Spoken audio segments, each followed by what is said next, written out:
हामीले बिना ATM card पनि एटीएम मेसिनबाट पैसा निकाल्न सक्छौं। हो, आज म तपाईलाई यही टेक्निक सिकाउने छु। नमस्कार, म युवराज, यहाँलाई स्वागत छ टेक्निकल वाइडी च्यानलमा। च्यानलमा नयाँ हुनुहुन्छ भने सब्स्क्राइब गरी अल नोटिफिकेसन अन गर्नुहोला र भिडियो मन पर्यो भने लाइक गर्नुहोला। आउनुहोस् भिडियो सुरु गरौँ।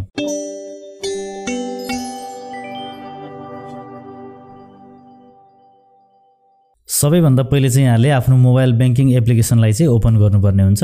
यहाँले कार्डलेस विथड्र अथवा मोबाइल क्याश भन्ने अप्सन हुन्छ। यहाँले चाहिँ त्यही बाहिरपट्टि ड्याशबोर्डमै भेट्नुभयो भने भेट्नुभयो, नत्र भने पेमेन्ट भन्ने सेक्सनमा जाँदाखेरि त्यहाँ फोन पे अनि cardless withdraw to bank account भन्ने अप्सन हुन्छ। यहाँले चाहिँ त्यो अप्सन चाहिँ खोज्नु पर्यो। ओके, मैले चाहिँ नबिल बैंकको मोबाइल बैंकिङ चाहिँ युज गरिरहेको छु। ओके, मेरो मोबाइल बैंकिङ चाहिँ ओपन भइसकेको छ र यसमा चाहिँ यो ड्याशबोर्डमा मोबाइल क्याश भन्ने अप्सन छ।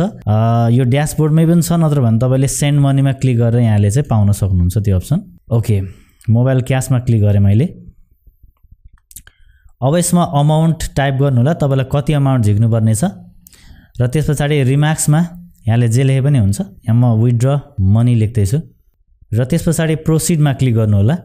अब फेरि एकचोटि कन्फर्म गरौँ प्रोसिडमा क्लिक गरेर।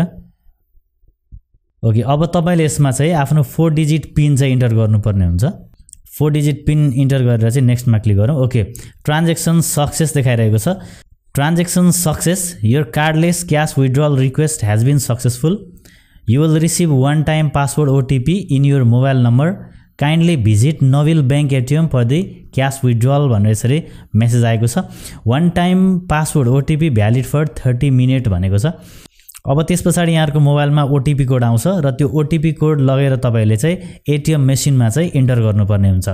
यो चाहिँ 30 मिनेटको लागि मात्र भ्यालिड हुन्छ, आधी घण्टाको लागि। त्यही भएर तपाईले यो प्रोसेस घरबाटै गर्दै हुनुहुन्छ भने अलि चाँडै 30 मिनेट भित्रमा तपाई चाहिँ एटीएम मेसिन भएको ठाउँमा पुगिसक्नु पर्ने हुन्छ र तपाईले एटीएम मेसिनकै अगाडि गएर पनि यो प्रोसेस गर्न सक्नुहुन्छ। ओके, अब त्यसपछि मैले यसलाई डन गर्दिएँ।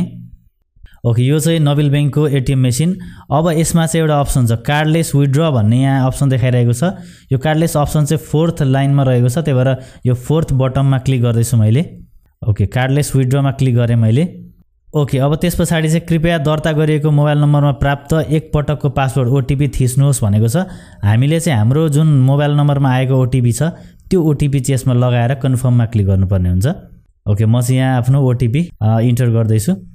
ओके, अब यति गरिसकेर कन्फर्मको छेउको बटन प्रेस गर्नु होला र त्यसपछि झिक्न चाहेको आवश्यक रकम राख्नु होला भनेको छ। हामीले जति रकम मोबाइलबाट इन्टर गरेको थियो त्यही रकम यसमा कन्फर्म गर्नु होला। ओके, अब त्यसपछि यो ट्रान्ज्याक्सन इज बिङ प्रोसेस भनेर देखाइरहेको छ। एकैछिन वेट गर्नु होला। ओके, हाम्रो क्याश चाहिँ आइसकेको छ। ओके, यसरी तपाईले सजिलैसँग चाहिँ बिना कुनै एटीएम कार्ड हामीले चाहिँ आफ्नो मोबाइल बैंकिङको प्रयोग गरेर एटीएम मेसिनबाटै हामीले क्याश निकाल्न सक्छौं। हस् त, यहाँलाई भिडियो कस्तो लाग्यो?